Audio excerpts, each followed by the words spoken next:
добрый, панове! Мястэчка Забалаць, а знаходзіцца гэта мястэчка у Воронаўскім раёне Гродзенскай вобласці, былое Вялікае княства Літоўскае, а сёння Рэспубліка Беларусь. Ну, адкуль у мястэчка такая назова Забалаць?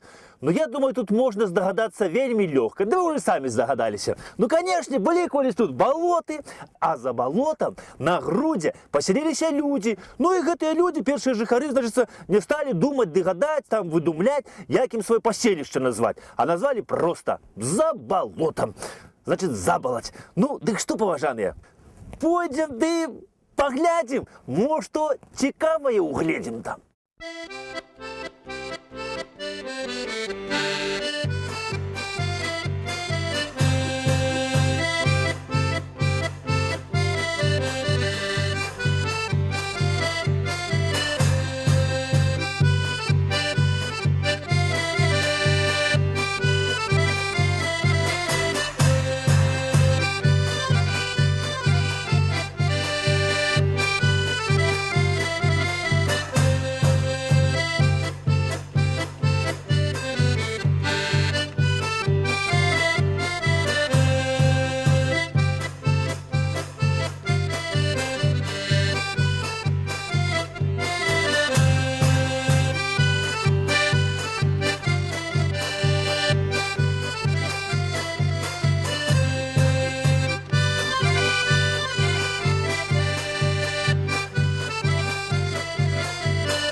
Назова Забалаць, паважанае панства, гэта чыста славянская такая назова. І я вам скажу, што не характэрна для гэтых мясцін. Бо мясціны гэтыя, паважаныя, гэта вельмі старажытныя мясціны, якія былі заселены спакон веку балтамі. Тут жылі балцкія плямёны. І вось Забалаць заселілі, відаць, славяне, якія сюды прыйшлі да балтаў, значыцца, у госці пасяліліся. Тут была старажытная колішняя Літва, паважанае панства. Вось.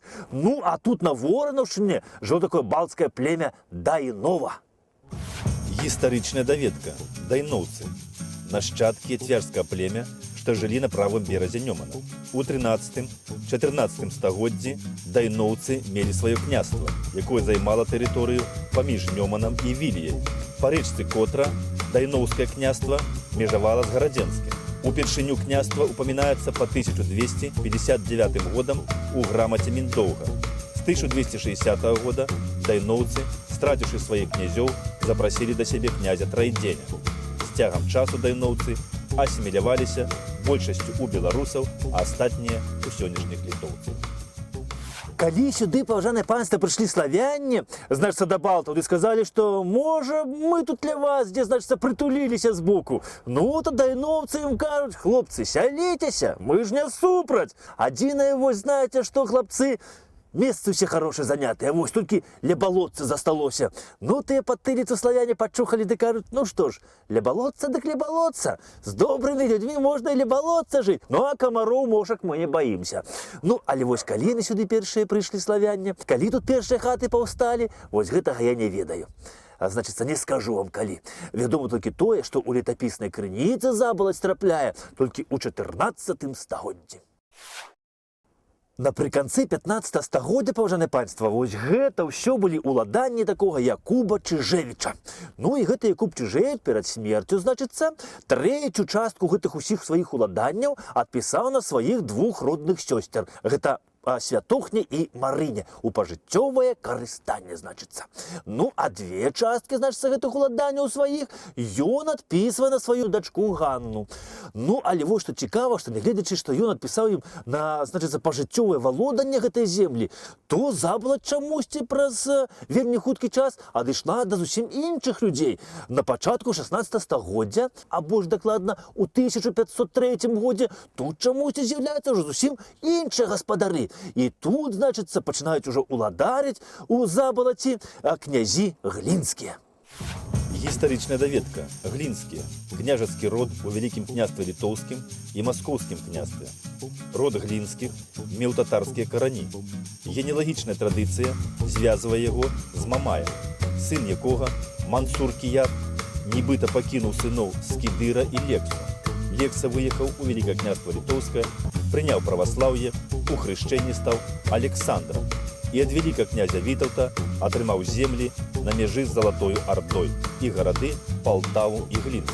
Першым у гістарычных крыніцах у 1398 годзе упамінаецца Іван Александрович Глінскі, які быў жанаты з дачкой князя Данілы Астрожскага, Настасяй.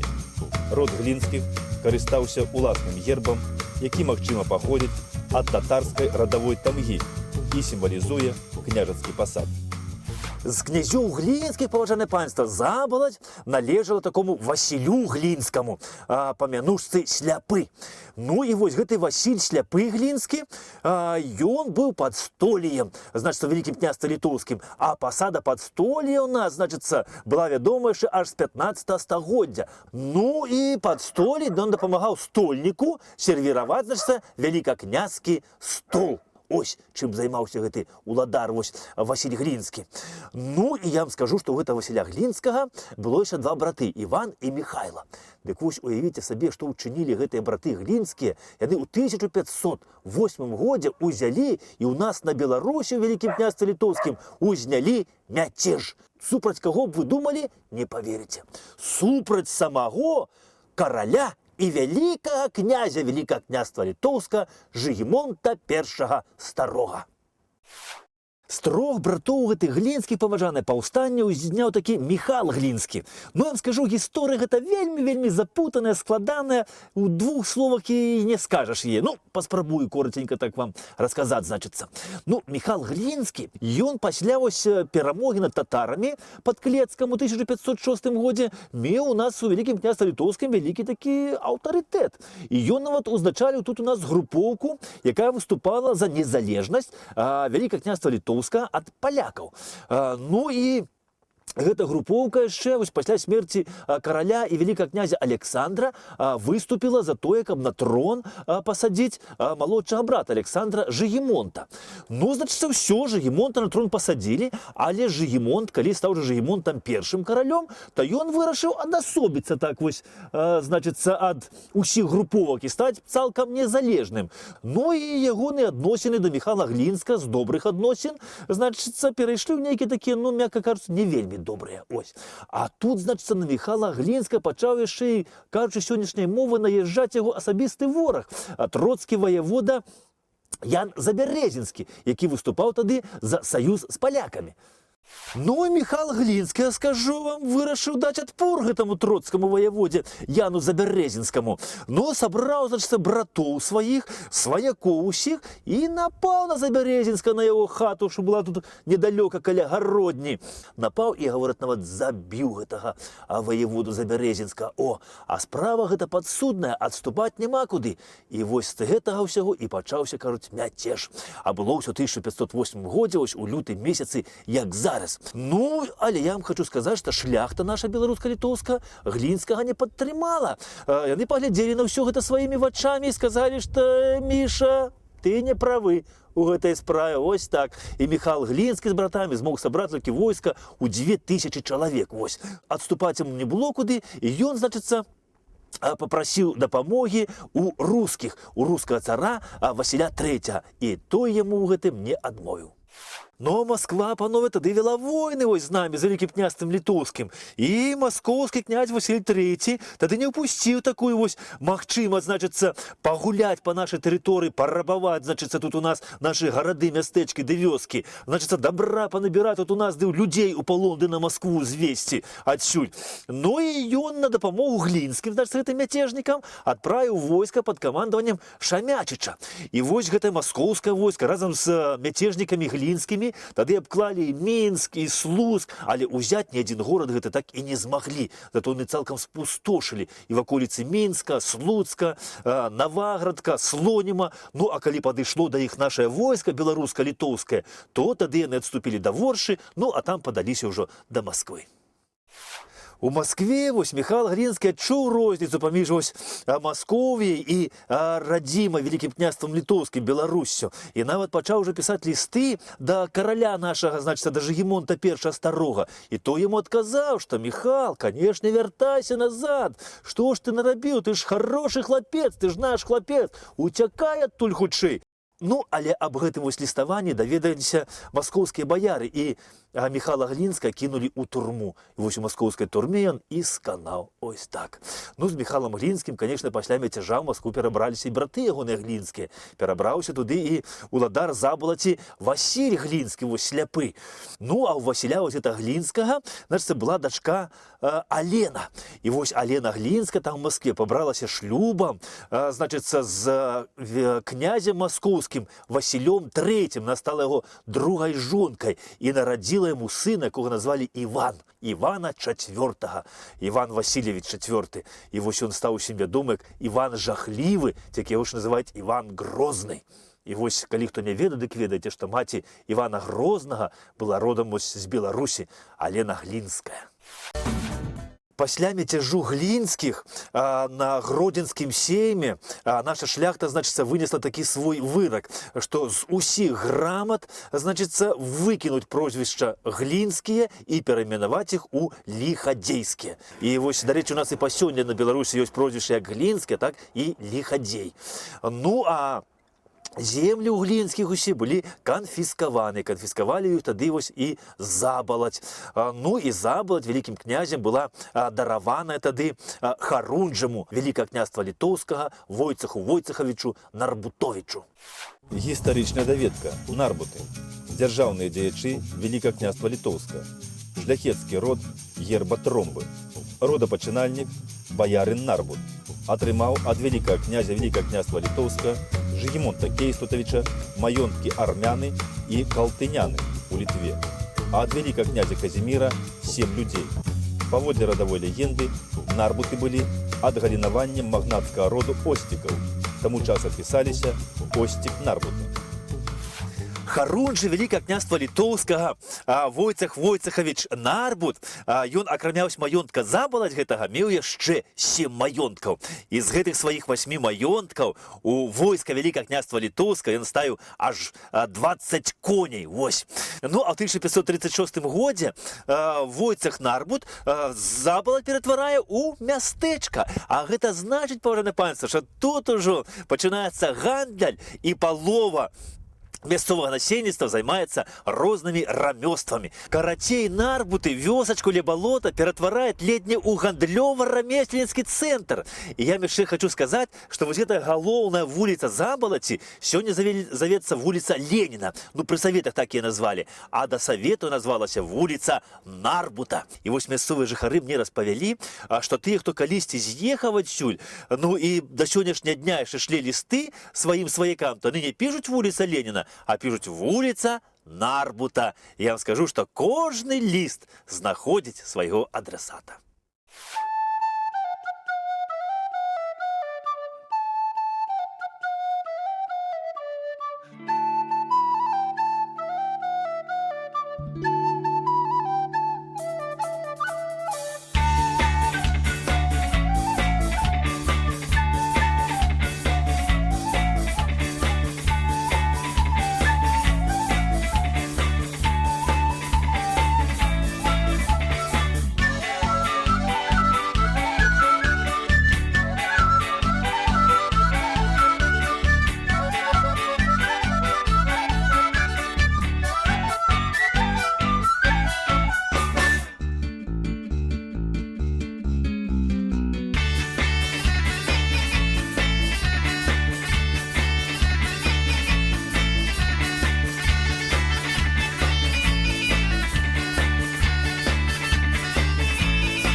Ну, одним словом, Нарбуты довели их Забалаць, значится, до ладу и за хорошие гроши продали хорошим людям с прозвищем Сапеги. Ну, а уже позднее Соф'я Сапяжанка ў 1616 годзе, дорыць забалаць свайму мужу каханаму Канстанціну Палубенскаму. Ну, ад Палубенскіх забалаць вельмі хутка потрапіла да Габаяў, а там да Тышкевічаў. Ну і вось не ведаю, пры кім з іх, з гэтых гаспадароў, у 1622 годзе у Забалаці з'явіўся першы хрысціянскі храм. Гэта драўляны касцёл Святой Троіцы.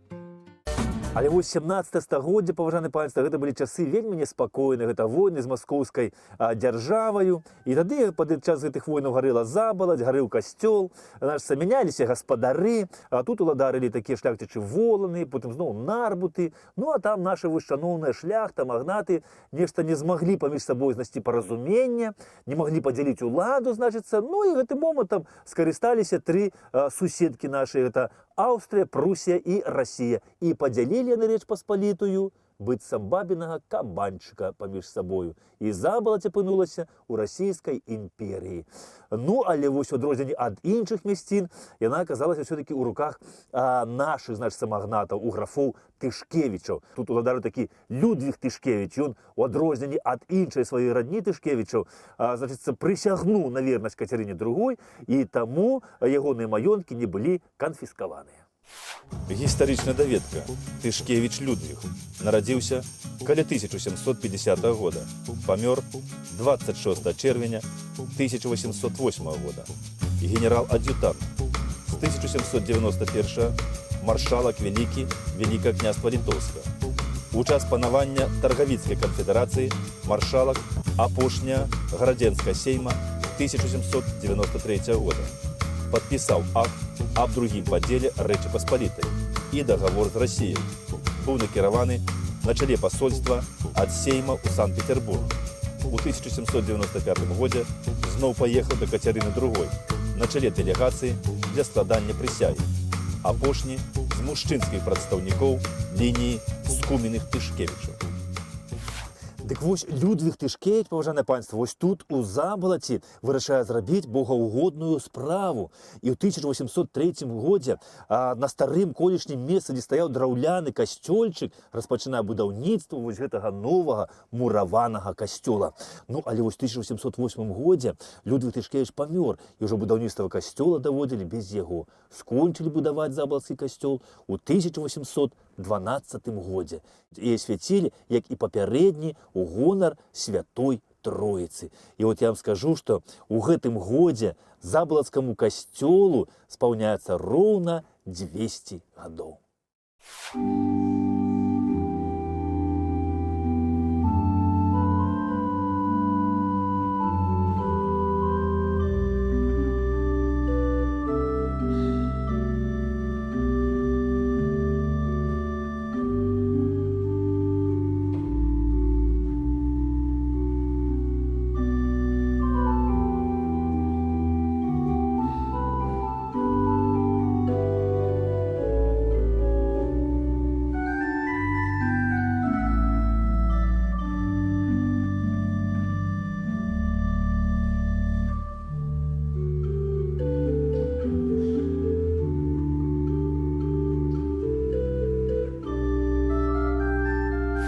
Калі ў Забалаць прыйшлі саветы, то бальшавікі касцёл зачынілі і ксяндза адсюль выслалі.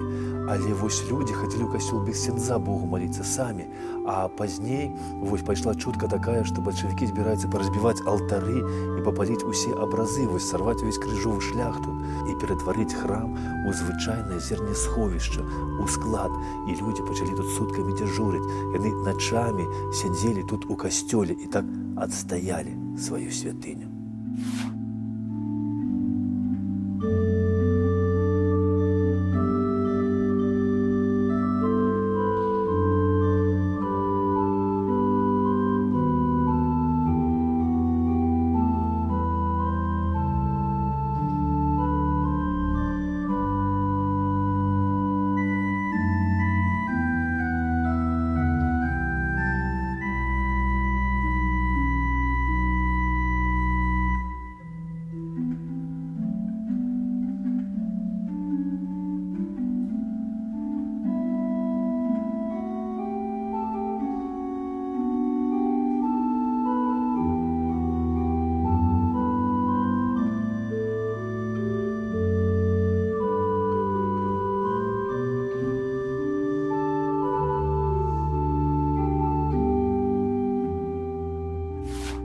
Не так даўно вось у Забалаці вяліся будаўнічыя працы, капалі катлаван, і падчас гэтых, значыцца, будаўнічых прац выкапалі вось гэтыя званы з зямлі. Хто закапаў гэтыя званы і адкуль гэтыя званы, ніхто нічога не ведае. Ну, мусіць, кажуць, закапалі гэтыя званы ў тыя страшныя часы ліхалецця, калі ішоў вось гэты разгул ваенствуючых гэтых актывістаў, атэістаў. І людзі бачылі, як званы кідаюць на зямлю, як іх разбіваюць, здаюць на металалом, і людзі з Богам у душы, людзі веруючыя, вырашылі выратаваць званы і закапаць іх у зямлю, схаваць да лепшых часоў. Але чалавечы век нядоўгі, тыя людзі, што іх схавалі, памерлі, забраўшы з сабою тайну гэтых званоў. Для званоў зрабілі для касцёла званіцу, і яны зноў загаварылі. Па кім звіняць гэтыя званы? Па тых, хто выратаваў іх ад смерці.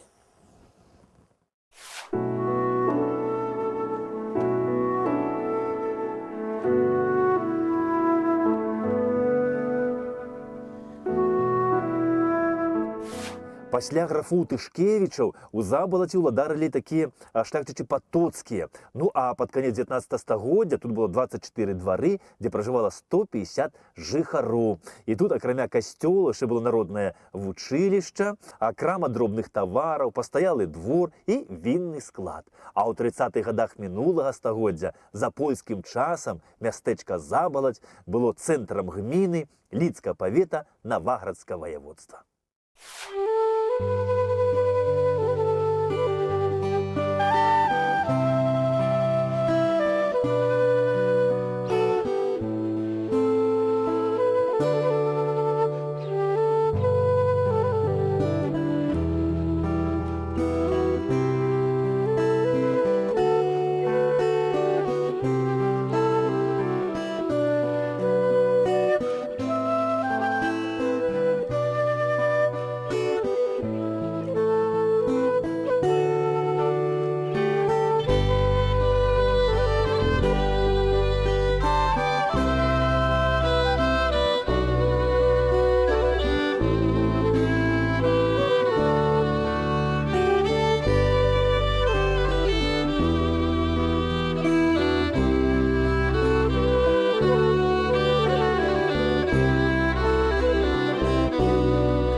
Хочацца, паважанае панство, ці не хочацца, а надышоў час развітвацца нам з гэтым мястэчкам.